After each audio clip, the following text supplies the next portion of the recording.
Have you ever wondered why some people seem unshakable, calm even in chaos, while others fall apart over the smallest inconvenience?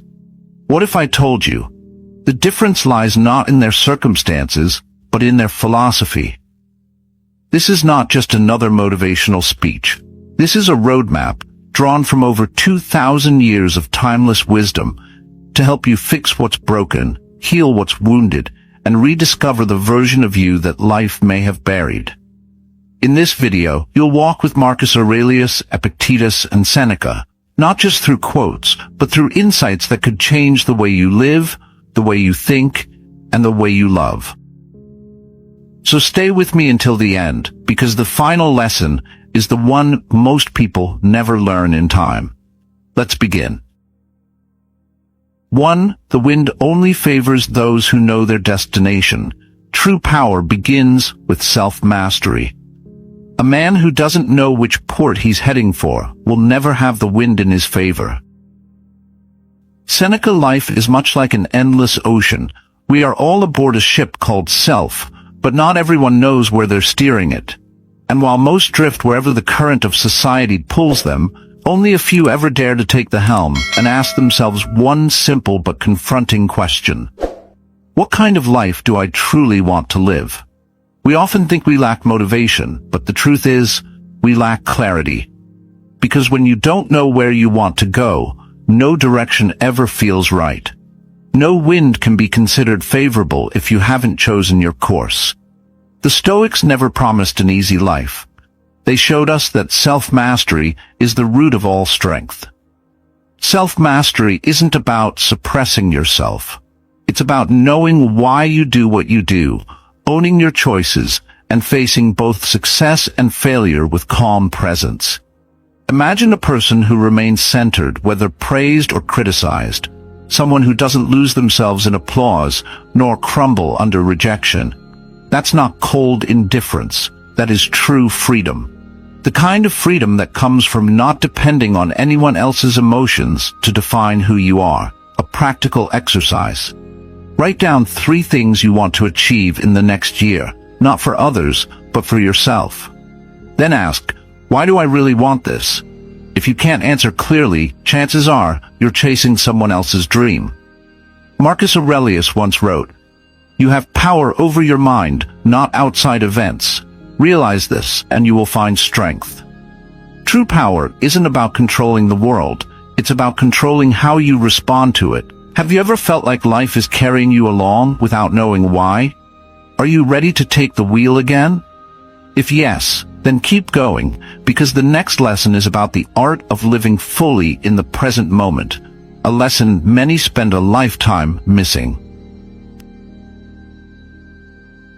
To the present is all you truly own. Stop sacrificing now for a future that never comes.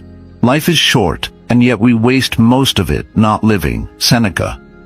Have you ever caught yourself saying, "I'll be happy when I get that job, when I'm finally in the right relationship, when things calm down"? But when is when? The Stoics remind us, most people don't live in the present.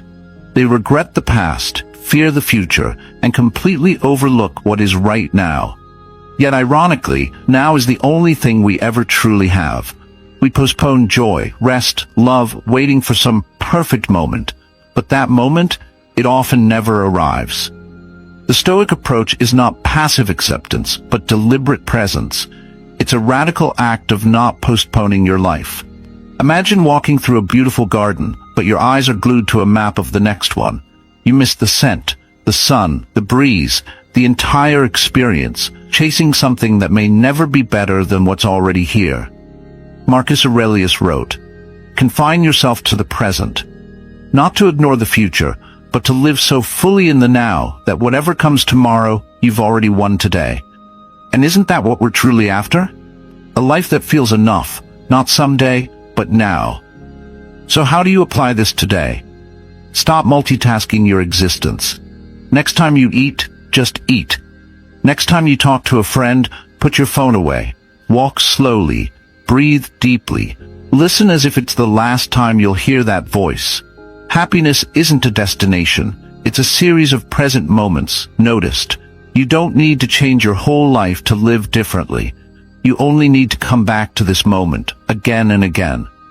So I ask you, are you truly living today, or just waiting for your life to begin? Don't skip the next part, because now we dive into what holds us back the most. Our fear of pain, of failure, and of discomfort, and how the Stoics transform those very things into strength. 3. Pain is not the enemy, it's the raw material for inner strength.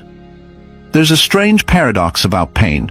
Most people run from it as if it were fire, but the most mature, grounded souls are often those who have walked silently through their deepest wounds. Have you ever wondered, why is it that the darkest moments often teach us the most? Stoicism does not encourage passive suffering. It teaches us to transform pain into strength. Epictetus was born a slave. Marcus Aurelius ruled during wars, betrayal, and personal loss. Yet they wrote words that resonate with calm authority, never blaming fate or despairing over life. Because they understood this simple truth. Pain doesn't destroy you. How you respond to it does. Can a person who's never been tested by failure, betrayal, or heartbreak truly stand firm when life shakes? Picture this. You're building muscle. Without resistance, without the strain and tearing of each fiber, growth doesn't happen. Your soul is no different. Every wound refines you. Every betrayal teaches you to set clearer boundaries. Every failure pushes you to adjust your course. Marcus Aurelius once wrote, "The impediment to action advances action. What stands in the way becomes the way."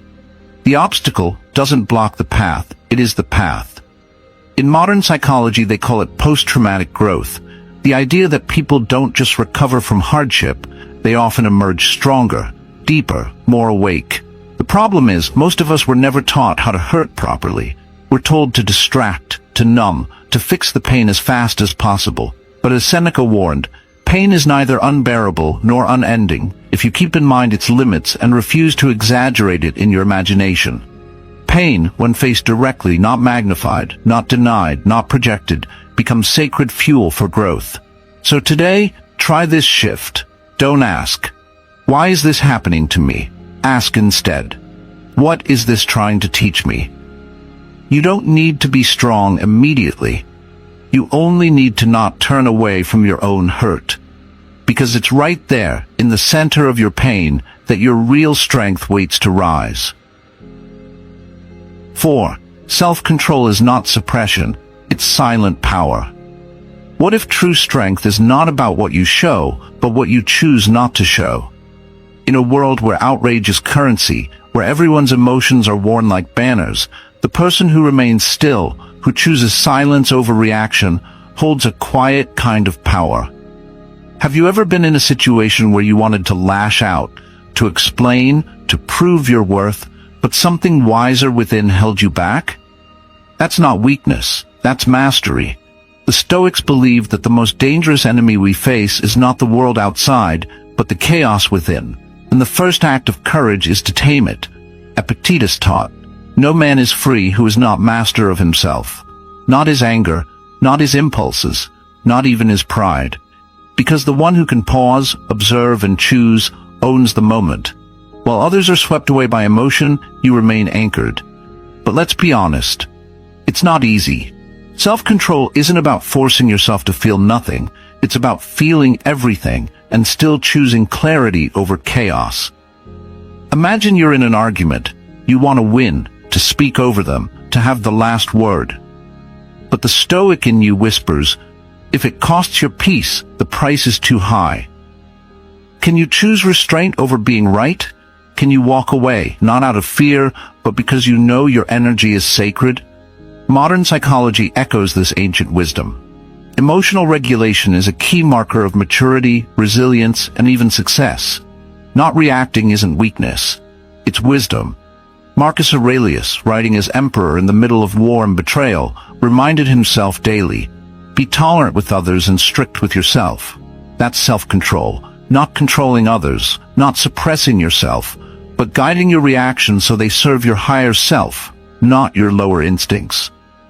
So next time you feel the pull to react, pause. take a breath. Ask, is this worth my energy, my peace, my dignity? Because in that breath you reclaim your power, and in that silence you speak louder than any words could. 5. The art of accepting what you cannot change. What do you do when life doesn't ask for your permission? When the storm comes, uninvited, unexpected, do you fight the rain or learn to walk through it? Acceptance is one of the hardest virtues to practice, because the world teaches us to resist, to control, to fix everything. But the truth is, not everything can be fixed, and not everything needs to be. Have you ever exhausted yourself trying to change someone who didn't want to change? Or obsessed over a past you can't rewrite? That's where suffering grows, not from reality, but from our refusal to accept it. The Stoics didn't preach passivity. They didn't tell us to lie down and do nothing. They told us to distinguish between what is within our control and what isn't. Seneca wrote, "Fate leads the willing and drags the unwilling." Which are you? The moment you accept what is, not with defeat, but with dignity, you begin to reclaim your strength. Acceptance doesn't mean giving up. It means showing up, with eyes open, heart grounded, and spirit steady. It means saying, this is what I'm facing, now who do I choose to become? Imagine a sailor in a storm. He cannot control the wind, but he can adjust his sails. He can work with life, not against it. Modern psychology calls this radical acceptance, the ability to acknowledge reality without denial or resistance. Not to love the pain, but to stop arguing with it, because pain is inevitable, but suffering is often a choice. Marcus Aurelius reminded himself each day, you have power over your mind, not outside events. Realize this, and you will find strength.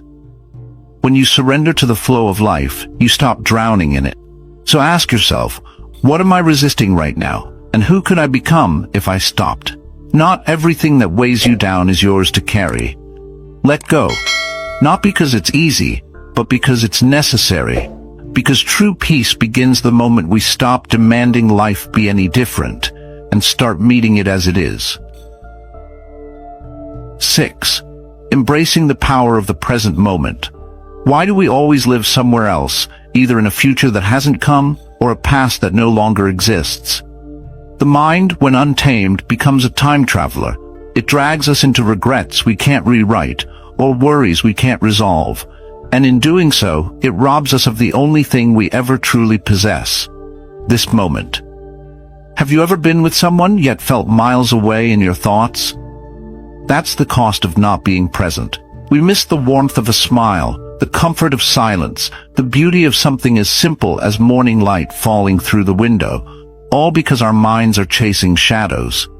The Stoics understood this deeply. They weren't trying to escape life, they were trying to inhabit it, fully. Epictetus said, only the educated are free, free from being prisoners of their own distracted minds. So how do we return to the present? We begin by noticing the breath, the stillness between words, the sensation of air on skin. Simple, ordinary things, not to be taken for granted, but treasured like sacred rituals. Mindfulness isn't a modern trend. It's ancient wisdom, rooted in Stoicism, Buddhism, and nearly every deep tradition. It's the ability to be where you are, instead of where your fear wants to go. The Stoics called it living in accordance with nature. That doesn't just mean living with trees and rivers. It means living in harmony with what is, and what is real. This breath, this moment, this exact second of your life. Everything else is memory or imagination. You don't have to fix the whole future right now. You don't need to rewrite the past to feel worthy. You just need to arrive here. Because the present moment isn't just a quiet space. It's a sanctuary. A place where fear loses its grip, where joy becomes available, where life actually happens. So, next time your mind starts racing, pause, anchor yourself to now, and remember, peace is not found in perfect circumstances, it's found in presence. 7. Let go of the need for validation. Why do we crave approval from those who hardly understand us? So often, we hand over our sense of worth to others, like fragile glass placed in careless hands. A single word of disapproval can shatter our peace. A glance, a silence, a rejection, and suddenly we doubt everything. But what if you stopped asking the world for permission to be enough? What if you could sit in your own presence, without applause, and still feel complete? The Stoics taught this long ago. Seneca wrote, "A man is unhappy because he never learns to be content with himself." And Epictetus reminded us, if you want to improve, be content to be thought foolish and stupid. They weren't advocating arrogance. They were urging liberation, freedom from the exhausting chase of external validation. Because here's the truth. No matter how hard you try, you will never control how others perceive you. People see you not as you are, but as they are. Their judgments are mirrors reflecting their own fears, desires, and stories, not your truth. So why spend your life trying to manage their perception? Real self-respect begins when you stop negotiating your value. You don't need to be understood by everyone. You don't need to be admired to be valuable. You don't need to be followed to be worth following. Your worth is intrinsic, untouched, like a flame that doesn't flicker, even when no one sees it burning. It's time to reclaim your inner authority. Set your own standard. Define your own success. Decide who you are without waiting for someone else to confirm it. When you no longer need their approval, something remarkable happens. You become magnetic, not because you're performing for applause, but because you're anchored in truth. So walk forward without waiting for the nod. Let your silence say, "I know who I am. I don't need you to tell me." That is the power of someone who no longer lives for validation, but for virtue. 8. Practice emotional detachment. Have you ever felt consumed by someone else's actions? A message unanswered, a word taken the wrong way, a sudden change in tone, and just like that, your peace is gone. But what if peace wasn't something they could take? The Stoics believed that pain often begins not with what happens, but with our attachment to how it should have been. Emotional detachment isn't indifference, it's clarity. It's standing in the middle of the storm and choosing not to be swept away. Marcus Aurelius once wrote, "You have power over your mind, not outside events. Realize this, and you will find strength." This is the essence of detachment. To care but not cling. To feel but not collapse. To give but not lose yourself in the giving. Because when you are overly attached to outcomes, how they respond, how they treat you, how they see you, you make your peace a hostage to their behavior. But peace isn't theirs to grant, it's yours to protect. Emotional detachment means seeing things as they are, not as you wish them to be. It's not about being cold, it's about being whole. It's about choosing reason when emotion wants to take the wheel. It asks, is this worth my energy? Is this a fact or a story I'm telling myself? Is this truly about me or their own unresolved wounds?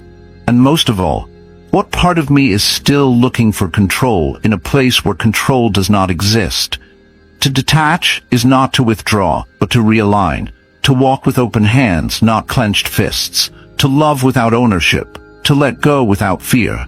So the next time your emotions surge, pause, breathe, step back, and remind yourself, my peace is mine. I will not give it away for free. This is not avoidance. This is strength. And from this place, your heart can give freely because it no longer fears being broken. 9. Build a life that doesn't depend on them. Have you ever caught yourself waiting for their message, waiting for their attention, waiting for a sign that you matter to them? And in that waiting, you start to disappear. But what if you stopped waiting and started living? The Stoics remind us, your life is your responsibility, not theirs, not anyone else's. You were not born to orbit someone else's world. You were born to build your own. There's a quiet strength in creating a life so full, so grounded, so vibrant, that no one's absence can shake its foundation. Seneca wrote, "True happiness is to enjoy the present without anxious dependence upon the future." When you stop living in reaction to others, you begin to live in response to something far deeper, your values, your purpose, your vision. This doesn't mean you don't care. It means you care enough about your peace to not hand it to someone who hasn't asked for it. So what does building your life look like? It looks like waking up with intention, not expectation. It's pursuing what lights you up. It's surrounding yourself with people who recognize your worth, not just when it's convenient, but consistently. It's finding joy in your solitude, not fearing it. It's crafting a routine, setting goals, creating memories, not to be seen, but to be lived. Because the truth is, when you build a life you're proud of, you stop begging to be part of someone else's. And one day, when they look back and realize what they lost, you won't be waiting. You'll be living. And that, perhaps, is the most powerful kind of freedom. Conclusion. Learn to walk away without drama. Some exits don't need doors slammed. They only need silence and self-respect. Have you ever stayed too long in a place that no longer saw you? Held on to conversations that only echoed with absence? Waited for change in someone who never even noticed the weight you were carrying? To walk away isn't weakness. It's wisdom wrapped in quiet courage. The Stoics taught us that dignity is not loud. It does not scream, does not beg. It simply leaves. Marcus Aurelius once wrote, "The best revenge is to be unlike him who performed the injury." Let that settle for a moment. Walking away isn't about revenge. It's not about proving them wrong. It's about choosing yourself without apology. It's understanding that the most sacred boundary you can set is the one where you stop negotiating your worth. And yet, walking away with grace is one of life's most difficult lessons. Because the heart wants to explain. The ego wants closure. But your peace, it just wants to be free. So how do you walk away with strength? You stop justifying your pain. You stop rehearsing the past in your mind. You begin investing that energy into becoming the person you kept shrinking to make others comfortable. You release the story that says, "I need them to validate my hurt." And instead you say, "I trust my own knowing. I trust my inner compass." Because true closure isn't something they give you. It's something you decide. No raised voices. No final texts. Just a quiet decision. I deserve better than this. And then you walk. Maybe with trembling steps, maybe with tears, but with your head held high and your soul intact. Remember this, not every ending needs fireworks. Some only need you finally turning the page.